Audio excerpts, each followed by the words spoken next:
Salut tout le monde, j'espère que vous allez tous très bien. Nouvelle vidéo aujourd'hui. Je ne suis pas tout seul, je suis avec Romaric. Salut Romaric. Salut. Donc propriétaire d'une Mégane E-Tech, donc vous avez dû le voir dans le titre. Donc aujourd'hui il va nous expliquer un peu comment ça s'est passé le process d'achat, pourquoi avoir choisi cette Mégane et pas une autre voiture électrique. Et puis son ressenti, les points positifs, les points négatifs. Allez, c'est parti.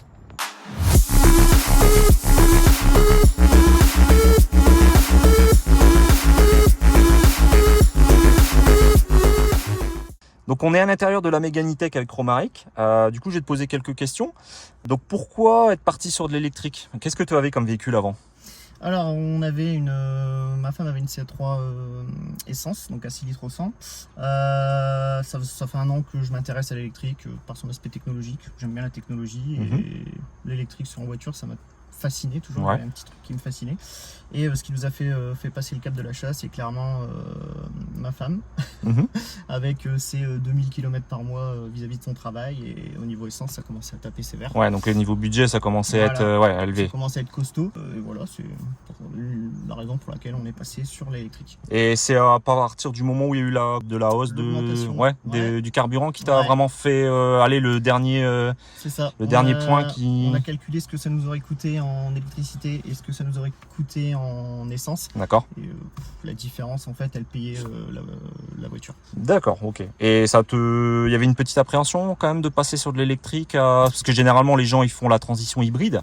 Ouais. Parce qu'ils ont un peu peur quand même, mais toi t'as pas eu ce doute, cette crainte? Si, j'ai eu ce doute et je m'intéressais effectivement à l'hybride, clairement.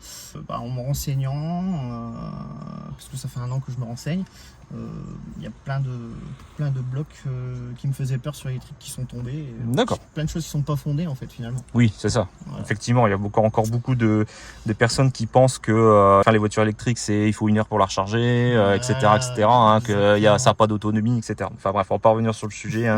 Les gens ils se feront plaisir dans les commentaires s'ils veulent. Voilà. Et donc du coup, pourquoi la Mégane? Alors on a testé plusieurs voitures, 3 pour être exact. On a testé d'abord la Kona, puis la MG ZS. On était parti sur la MG ZS au final pour son tarif. Ils sont vraiment clairement bien placés. L'aspect technologique qui la compose d'entrée de gamme. Et ma femme a dit bon allez, on va tester quand même la Mégane par curiosité. Et là ça a été le gros coup de cœur. Clairement au niveau réactivité de l'écran, l'intérieur, le design. Pour moi, c'est au-dessus de ce qu'on a essayé.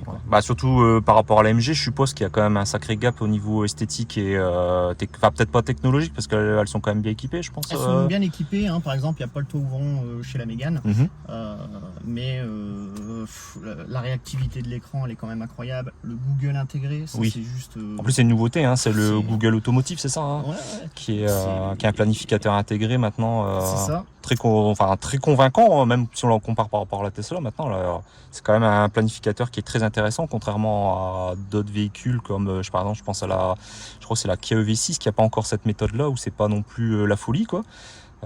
Donc du coup, gros avantage de ce côté-là, quoi. Voilà, et par exemple, les gens qui ont un portail automatisé, il suffit de dire OK Google ouvre le portail. Ah oui, ça va ouvrir le portail. Forcément, il y a il y a tout le système domotique qu'on peut intégrer à la voiture. D'accord, effectivement. Donc ça c'est le gros point positif si en plus on a un peu de domotique chez soi. Voilà. C'est pas mal. Ok. Ça. Alors quel modèle t'as pris au fait au niveau de la Mégane, la finition, le moteur? Alors on a pris la batterie 60.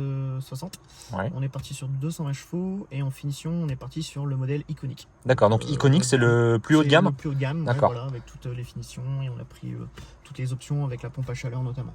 Ah ça donc très bon point. C'était conseillé par Renault directement ou ils le mettent en avant? Non, je pense qu'ils connaissent pas encore vraiment. Ah ouais, d'accord. Ils ont eu des formations, ils m'ont dit, mais je pense qu'ils connaissent pas encore vraiment la machine. Quoi. Donc toi, tu t'étais renseigné et tu savais qu'il y avait une efficience supplémentaire si tu prenais la pompe à chaveur. Voilà, c'est ça. Ok, bon, très bien. Et donc 220 chevaux, très content, je suppose. Ça te suffit amplement. Ça me suffit largement. Nous qui avons eu du 110 chevaux forcément. En essence, en diesel, pardon. Ça change. Ça change. Donc là, c'est largement suffisant pour notre utilisation. Donc le 0 à 100, moi je le connais pas. C'est 7 secondes 9, je crois. D'accord, ce qui est pas trop mal en vrai. pour. Il me semble que c'est ça, à vérifier, mais je crois que c'est ça. D'accord. Donc le plus haut de gamme. T'as rajouté des options supplémentaires le rétroviseur, donc qui était en option. C'est un pack option augmentée. Il y a la caméra 360 degrés aussi avec ce rétro qui est intégré. D'accord. Voilà. Ah oui, d'accord. Je vais fermer la porte comme ça les gens verront un peu mieux. Et ça, je peux plus faire ça. Ah oui, c'est vrai que un c'est confort, c'est vraiment pas mal. C'est ce qui manque sur la Tesla. On a les caméras latérales, la caméra arrière, mais on n'a pas les caméras 360. Donc ça, c'est vrai que c'est plutôt pratique pour se Et garer. la caméra dans le rétro, quand on regarde derrière, franchement, ça a strictement rien à Ouais, voir. effectivement, c'est comme la Tesla, on voit rien. Hein. Ouais, alors, la caméra, heureusement qu'elle est là, quoi. Surtout quand on est parti avec le porte-vélo et les 4 vélos. Ouais. Franchement, Ah oui, du coup, tu peux surveiller tes vélos quand c'est comme ça. bah, c'est surtout qu'on voit, c'est juste cette partie-là qui est coupée, Ouais. mais on a une super visu. Oui, parce que la caméra, elle est sur le haut, c'est ça? Voilà, c'est Ouais, ça. donc du coup, tu vois quand même, malgré les vélos. Voilà. Donc c'est Franchement, pratique. c'est super confortable. Ok, très bien. Donc du coup, délai en livraison, combien de temps ça a pris à peu près? Alors, on l'a commandé le 1er juin et on l'a reçu. Donc, la date, ça devait être début août et on l'a eu mi-juillet. Donc en avance. Un mois et demi. Ouais, ça c'est bien ça. ouais, carrément. En plus, tu partais en vacances, c'est ça? Et je partais en vacances une semaine après. D'accord. Et donc Donc, on est parti en vacances avec le véhicule et que ça faisait Là, c'est- une semaine qu'on avait dans les donc pattes. c'est sauter dans le grand bain. Ah ouais, là, on a sauté sans brassard. Et ça a été alors, pas de crainte Parfait, on a eu quelques petits, un déboire Ouais. pour des voitures ventouses. Ah d'accord. Donc Ouais. c'est même pas une erreur de planification, c'est enfin voilà des Voilà, stations des autres. occupées. D'accord, Ouais, ok. voilà, ça aurait pris moins de temps au niveau de la recharge. Et donc t'es parti charger, Alors, enfin. on est parti à. Oui, alors on a. Donc le coffre était plein et on avait un porte-vélo sur attelage avec Ah. les 4 vélos. D'accord. Et donc au niveau consommation, ça t'a donné quoi? 18 kWh au 100. D'accord. Sur le trajet, uniquement sur le trajet aller ou sur toutes les vacances? Sur le trajet aller-retour. D'accord. J'ai fait. Enfin, je reset pour voir à peu près la consommation. Ouais, ça la m'intéresse. consommation. Ouais. Voilà. On est à peu près à 18, sachant qu'au niveau autoroute, j'ai roulé à 110 maximum. D'accord. Donc en roulant à 110, 18 kWh avec un porte-vélo. Avec un Combien de vélos dessus en plus? 4 vélos. Ouais, donc c'est quand même. Ouais, c'est pas. Ça va, c'est plutôt correct. C'est C'est plutôt correct. Donc 110 km/h, t'as pas essayé de rouler un peu plus pour voir un petit peu les consos ou peut-être là dernièrement? Non, bah après, on fait principalement de la ville et du 80-110, D'accord. généralement. Donc justement, ça vient à ma question suivante, c'est au quotidien. Ouais. Comment tu fais? Est-ce que tu recharges tous les jours? Est-ce que tu recharges que quand tu as besoin, chez toi, sur une borne rapide, avec l'UMC de base? Alors, on est sur une prise, on a installé une borne en fait. Ouais, Donc, on est sur du 7,4 kW. ouais, 7,4 kW, ouais, Voilà. ok. Et 32 ampères en on fait. recharge pas tous les jours. Ouais, Après, ma femme, c'est compliqué parce qu'elle sait jamais combien de kilomètres elle va faire dans la journée. oui, Donc, on estime C'est qu'en dessous aléatoire. de 50%, on charge, au-dessus, on charge pas. d'accord. En moyenne, on fait ça, quoi. Ok, et donc est-ce que tu as déjà une estimation à peu près d'un plein entre 0 et 100%, combien de kilomètres tu serais capable de Alors, faire? on oscille entre 400 et 450. Ah, quand même. Donc, Ouais, ouais, Après, c'est. on est sur du 12, 13, 14 kW en fonction. Ouais, donc en fait, de elle route que prend est. Ouais, donc sur les hors autoroute, elle a une excellente consommation en fait. Hein. Autoroute, ouais, c'est bien. Ouais, ouais, donc un peu comme la Tesla, au niveau efficience, on n'est pas trop loin, hein, on est vraiment proche même, je dirais. Ok, bon, donc pas de prise de tête, tu recharges quand tu as besoin. Ouais, voilà, c'est ça, c'est facile, c'est simple. Enfin, c'est même rigolo de voir un peu le suivi de la consommation. Et tout. Enfin, moi ça me passionne. D'accord. Limite. Et après, donc j'ai quand même une question, je pense qu'il y a quand même pas mal de personnes qui se la posent, c'est est-ce qu'il y a des entretiens? Donc le premier entretien, il est dans 30, c'est 30 000 km, donc D'accord. dans 24 000 km. D'accord, donc Il n'y a pas d'huile. Ouais, il n'y a rien. Normalement, ça devrait être Voilà, les très. freins, c'est le frein génératif qui s'en occupe. Enfin voilà, c'est D'accord. niveau entretien, ça va être ridicule. Oui, normalement, mais bon, après, quand on compare à une Tesla où il n'y en a pas du tout, on peut se poser la question de pourquoi quand même en planifier un. Alors, c'est peut-être que des points de contrôle. Ouais, T'as pas d'infos ouais. là-dessus de ce Non, côté-là? c'est vrai que je me suis pas renseigné, quoi. Bon, ok. Est-ce que tu as rencontré des problèmes au niveau du véhicule? Est-ce que tu as déjà eu des petits bugs d'affichage? Alors, bug, oui, effectivement, il y en a quelques-uns qui apparaissent. Ouais. Surtout, après, ça dépend, il y a pas mal d'utilisateurs qui ont quelques petits bugs. Mhm. Nous, ce qu'on a en fait, c'est les capteurs. Ouais. Dysfonctionnels. Donc il y a un message qui apparaît disant qu'il faut contrôler les capteurs. C'est une mise à jour qui va arriver normalement D'accord. début septembre. Donc, comme Tesla, corrigé avec des mises à jour à distance? Exactement. Ouais, donc ça, c'est bien. Mais ça m'empêche pas de garer, les caméras elles sont bien présentes. C'est juste un message. Et c'est des capteurs je dirais pour se garer, etc. Les capteurs Voilà. de proximité, c'est Ouais, ça? c'est Ok, ça. d'accord. Bon, rien d'alarmant quoi. Rien d'alarmant. C'est aléatoire, c'est pas. C'est aléatoire. Ouais, Ouais. ok. C'est pas arrivé. chiant. Oui, c'est pas arrivé trop Franchement, c'est chiant. C'est pas arrivé trop Faut souvent. appuyer sur le Ouais. bouton. Si, ça arrive assez régulièrement. Ouais, quand même, ouais. On va dire une fois sur 3 quand on prend la voiture. Bon, ok. Bah, je te cache pas que la Tesla, il y a eu pas mal de bugs aussi. Hein. Le coffre qui s'ouvrait pendant un moment qu'à moitié, ça a été corrigé par une mise à jour. Bon, fallait être patient, ça n'a pas été tout de suite non plus, mais ouais. bon, si. J'attends. Ouais. Combien? Un mois et demi, hein, du coup? Un mois et demi, Ah oui, d'accord. Ça l'a fait dès le départ quasiment? Quasiment, ouais. Ah, ok. Ouais. Bon, ça va, on croise les doigts alors. Bon, mise à jour à distance, puis Ouais, c'est parti. Ça va. Donc, du coup, si on va finaliser sur. Est-ce que tu as des points positifs, négatifs à donner sur le véhicule? Je suppose que tu es globalement content? Oui, absolument. Ouais. Alors après, c'est mon premier véhicule électrique, donc forcément des points positifs, il y en a plein. Le confort, le silence, ça m'arrive de pas mettre de musique du tout pour profiter de la route. Ouais. C'est le premier véhicule où je fais ça. Faut dire que je suis motard à la base et je n'aime pas conduire en voiture. D'accord. C'est la première voiture avec laquelle je prends du plaisir. Je pense que c'est parce que c'est électrique aussi, clairement. Ah, donc quand même, il y a quand même, les gens pourraient se dire, ah ouais, c'est étonnant quoi. Ah ouais, non, ouais, vraiment, enfin voilà, ça m'a étonné moi-même. Hein, donc, ouais. Voilà. Est-ce que tu as ressenti, comme moi, la première fois où j'ai fait des longs trajets avec un véhicule électrique, c'est de ne pas arriver sur ton lieu de vacances fatigué? Est-ce que tu as ressenti ça? Alors, non. Pas du tout? Non? Mais par contre, pas stressé. Pas stressé, d'accord, Voilà. ok, ouais. Parce que c'est prendre la route, j'aime pas déjà rouler en voiture. Ouais. Donc ça me stressait et fatigue aussi en fait finalement, puisque le stress ça fatigue. Ça fatigue, ouais. Et en fait on est parti en ayant une autre philosophie, c'est-à-dire en prenant son temps, Ouais. parce que de toute façon on n'a pas le choix avec l'électrique. Oui. Et je suis arrivé détendu. D'accord, donc plus détendu, ouais, voilà. Ok. Parce que le silence, moi c'est un truc qui m'avait choqué la première fois.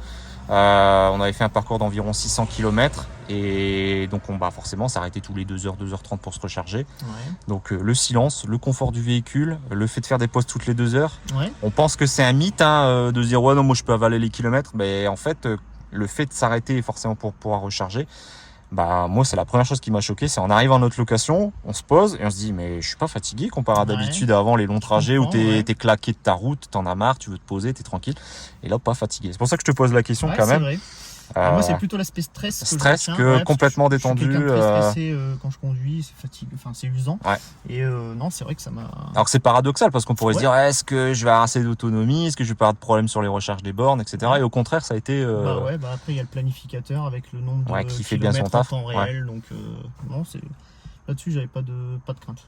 Et donc au niveau des recharges pour les vacances, donc t'as privilégié des bornes ou tu as suivi le planificateur de Google? Alors, pour rappel, j'avais qu'une semaine avant la voiture. Ouais, donc forcément. Je ne connaissais pas vraiment. Donc on peut choisir dans la voiture quel réseau on veut garder. Ouais. Et je suis resté sur Unity. D'accord. D'ailleurs, pour en revenir au problème que j'ai eu sur la borne avec squatté, il y avait un chargeur Tesla 100 mètres plus loin. Ah. Et je ne savais pas que je pouvais recharger. Il était ouvert? Ah, d'accord. Il y avait plein de disponibilités. Ah ouais, d'accord. Donc c'est un peu aussi de ma faute, j'aurais pu charger. Donc t'as pas encore eu l'occasion de tester? Non. Ah, il faudra alors. Mais du coup, oui, je vais ouvrir sur mes prochaines vacances. Je vais pas me restreindre qu'à Unity. D'accord, ok. Mais sinon, globalement, Unity, vitesse de recharge? J'ai eu un pic à 128 dès pas le mal. début. Et après, quand on arrive vers après, je pense que c'est une courbe. Oui, après, ça descend progressivement. Voilà. Mais ouais, c'est monté à 128.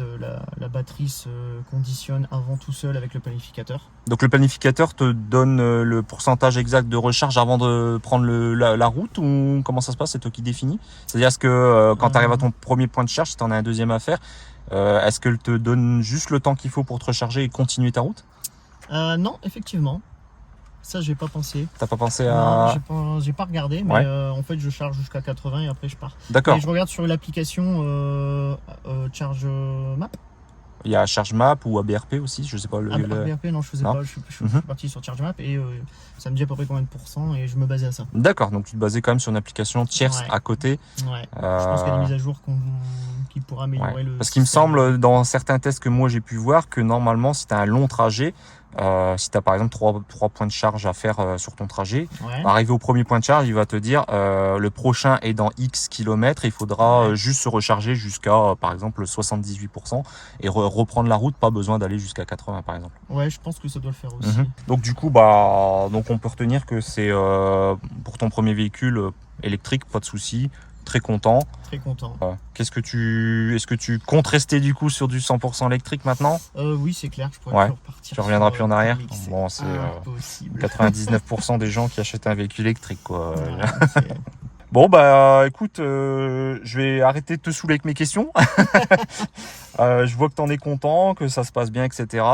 Donc on arrive à la fin de cette vidéo. Donc on va en faire une deuxième qui va certainement s'enchaîner avec celle-ci dans les semaines qui viendront, où là on va faire un petit comparatif de consommation, on va faire un petit trajet, faire un comparatif conso entre Mégane et Tesla, et puis bah aussi je te ferai essayer la Tesla. Ah, avec plaisir. Et parce puis que c'était bah, hors budget, je n'ai pas pu la tester du coup.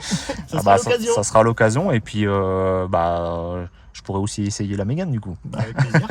Ça marche. Bon bah écoutez, je vous dis à très bientôt tout le monde. Si ça vous a plu, n'hésitez pas comme d'habitude à vous abonner, pouce bleu, la petite cloche pour les notifications, me suivre sur les réseaux sociaux. Puis bah je remercie encore une fois Romaric pour ton temps, pour Avec avoir plaisir. présenté le véhicule, c'est super sympa de ta part. Voilà, à bientôt tout le monde, ciao. Salut!